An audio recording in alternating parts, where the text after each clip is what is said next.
like to welcome back to the show Dr. O. She has a background in integrative medicine along with traditional medicine. And every time we meet, you always educate us and really put us on the path to be even healthier. So welcome back to River City Live. And today's topic is about the holidays and how you could stay healthy during the holidays. So Dr. O, what do you recommend? Because a lot of people will be getting together. I know we're supposed to keep crowds down, but it's still going to happen. What are your thoughts? So good to see you, Mark. Thank you so much for having me. And around the holidays, everyone is traveling and there's slight movements happening. And in spite of, we are still socially distancing ourselves to keep well. Again, and over 6 in a crowd and substantially increases risk of multiplying germs. When we get together with our older parents or grandparents, it's important to be mindful.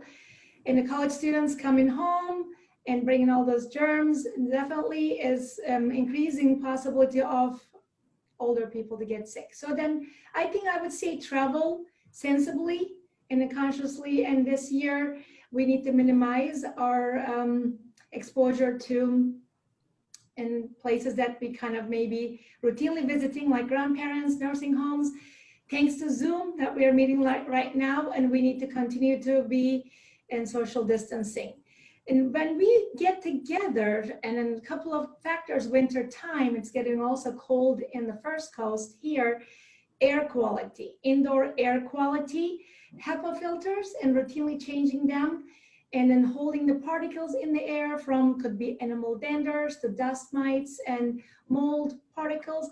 Many people, when they stayed more indoors, they think that it's cold, cause a cold, but some of these symptoms are purely allergy symptoms or airway irritants. From mold to dust mites to animal danders, when they start getting congestion, being more indoor, when they turn that furnace on and our heaters are on, everybody is congested, the people can't smell, they're all worried about, oh my goodness, I can't smell, do I have a virus?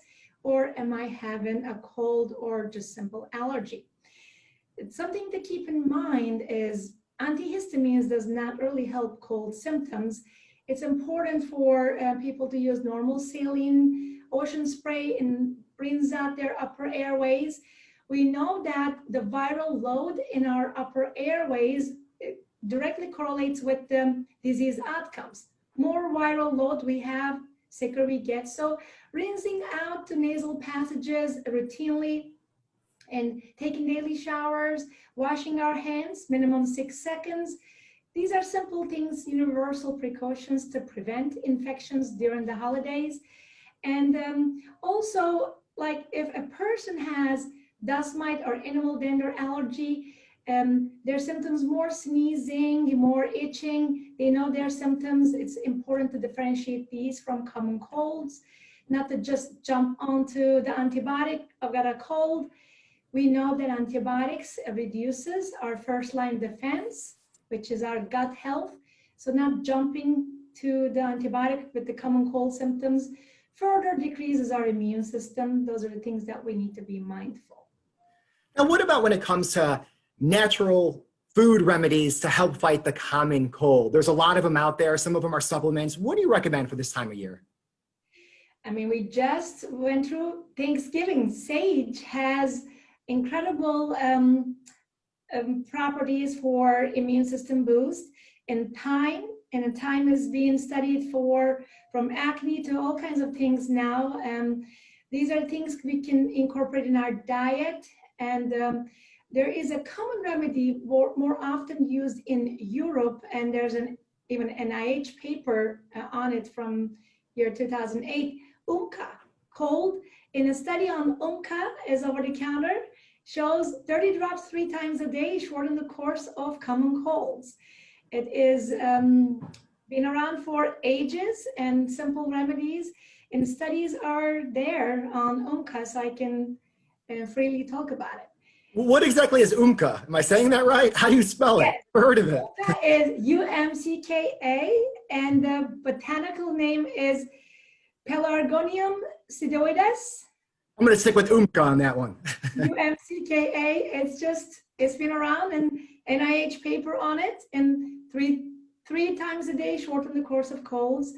But other things, of course, in the kitchen are garlic, onion, anything rich in vitamin C for common colds. In integrative medicine, we also know that high dose of vitamin A, short period of time, decreases the course of common colds. Same thing with the vitamin D. And the zinc lozenges for sore throat is recommended, but in terms of the shorten the course of common colds, and zinc is slightly overrated.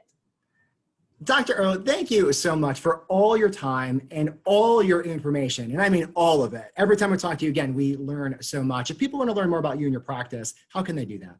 They can look me up in drozdemir.com or obtainhealth.com, or directly call our office as 904-287-7000. Thanks again and happy holidays. Thank you so much for having me. Have a happy holiday.